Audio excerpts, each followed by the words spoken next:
Welcome to this video about how we collect contact information in Logtrade Connect. And we will start in the documentation where we describe this under walkthrough topics and contact information. And when we talk about contact information, it is actually these three fields that we are talking about. And these are often crucial so the carrier knows who should we call or send an SMS to or an email to.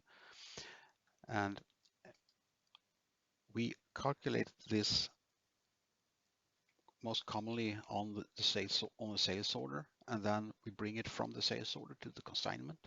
But if we are creating consignment directly for a customer, we will use the similar logic. Or if we have if maybe it's a service order where we don't have these fields, we will do the same calculations directly on the consignment. So these three fields, we will find them on the shipping and billing fast tab on a sales order. And we will take a look at it, how it works. So if I create a new sales order, Standard Business Central will put a contact name on the delivery, shipping and billing tab. So it is just a name, it's not a contact number. When you have installed the Logtrade Connect app, we will take that name and search for that name within the contacts of the sell to customer. So let's take a look at the customer card and the customer's contacts. And as you can see, there is a guy here called Jens Lind. So we search for this name. And on the communication tab, we find the phone number, mobile phone number, and email. And these three fields, the data here, is what we bring into the sales order.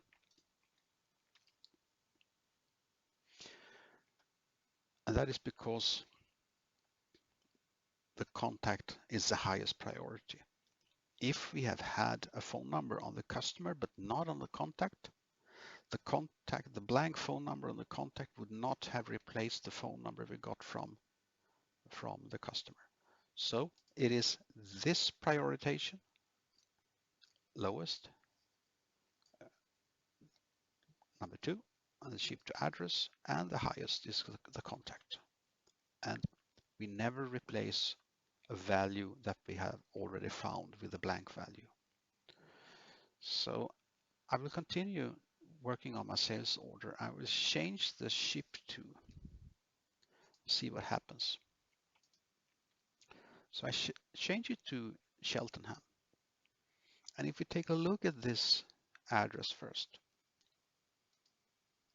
you will see that we do not have a contact name.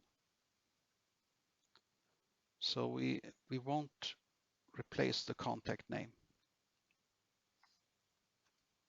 So let's select Cheltenham.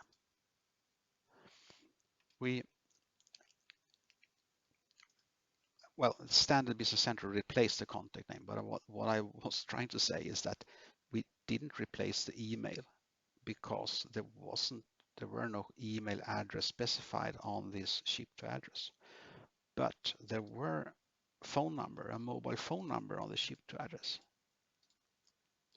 So that was replaced since we no longer have the contact to get the phone number and mobile phone number from.